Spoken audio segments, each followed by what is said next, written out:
సంక్రాంతి పండుగ.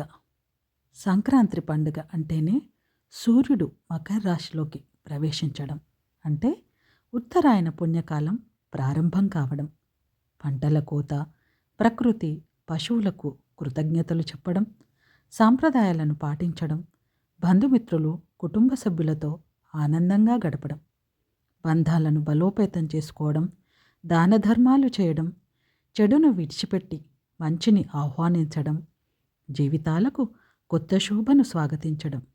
ఇలా సంక్రాంతి పండుగలో అన్నీ ఆనందకరమైన విషయాలే. సంస్కృతి, సాంప్రదాయాలకు ప్రతీక సంక్రాంతి. పుడమి తల్లి పసిడి పంటలు అందించగా, ప్రకృతి సింగారించుకొని పర్వదినానికి స్వాగతం పలుకగా, పట్టుపరికి నీళ్లతో ఆడపడుచులు సందడి చేయగా, అలా 3 రోజుల ముచ్చటైన పండగ ముత్యాల ముగ్గులతో లోగిళ్ళు నిండగా, భోగభాగ్యాలతో భోగి చేసుకోక, సంక్రాంతి సకల సంపదలు తేగ, కనుమ కలిసిమెలిసి ఉండాలని దీవించే పండుగ. తెలుగు లోగిళ్లలో నిండైన కాంతి, గొబ్బెమ్మలు, నవధాన్యాలు, పతంగులు, విన్యాసాలు, హరిదాసుల కీర్తనలు, గంగిరెద్దుల విన్యాసాలు, బొమ్మల కొలువులు, కోడిపందాలు, ఇలా పల్లెవాకిట ఆనందాన్ని నింపే పర్వదినం సంక్రాంతి. సంక్రాంతి పండుగ తండ్రి కొడుకుల అనుబంధానికి ప్రతీక అని ఎంతమందికి తెలుసు? ఆ తండ్రి కొడుకులు ఎవరనుకుంటున్నారా? వారే సూర్యుడు, శని. మకర రాశి అధిపతి అయిన శనీశ్వరుడి ఇంటికి ప్రతి ఏడాది సంక్రాంతి రోజున మాత్రమే సూర్యుడు వెళ్తాడని, అందుకే సంక్రాంతికి సూర్య శనిల అనుబంధానికి ప్రతీకగా చెప్పుకుంటారు. అంతేకాక భగీరథుడు తపస్సు చేసి గంగను భూమిపైకి రప్పించినది కూడా ఈరోజే అని మన పురాణాలు చెబుతున్నాయి. ఇక సంక్రాంతి నాడు పాలు పొంగించి దానితో మిఠాయి తయారు చేస్తారు.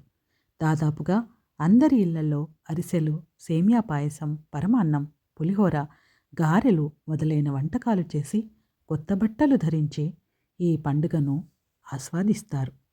ముగ్గుల సంస్కృతి ఈనాటిది కాదని, ఈ సాంప్రదాయం వేలాది ఏళ్ల నాటి మెహంజోదారో, హరప్ప నాగరికతల నుంచి మొదలైందని చెబుతారు.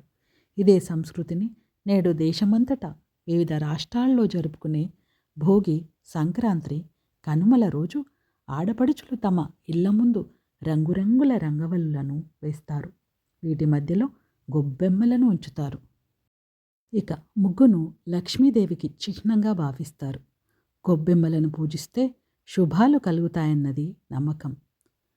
రావమ్మ మహాలక్ష్మి రావమ్మ అంటూ హరిదాసుల సంకీర్తనలు, చక్కగా అలరించిన గంగిరెద్దులను ఇంటింటికి తిప్పుతూ డోలు, సన్నాయి రాగాలకు అనుగుణంగా వాటి చేత చేయించే నృత్యాలు చూడడానికి చాలా రమణీయంగా ఉంటాయి. ఆ గంగిరెద్దులు మనమిచ్చే కానుకలను స్వీకరిస్తున్నట్లుగా తలలూపుతూ ధన్యవాదాలు తెలుపుతున్నట్లు మోకాళ్ళ మీద వంగడం వంటి విద్యలు వాటికి నేర్పిస్తారు.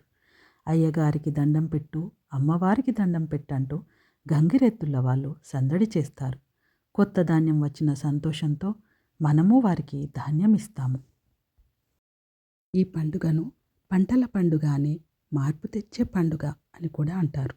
దీనికి కారణం ఈ సమయానికల్లా పంట మార్పిడిలైపోయి ప్రజలు పెద్ద ఉత్సవాలు జరుపుకుంటారు.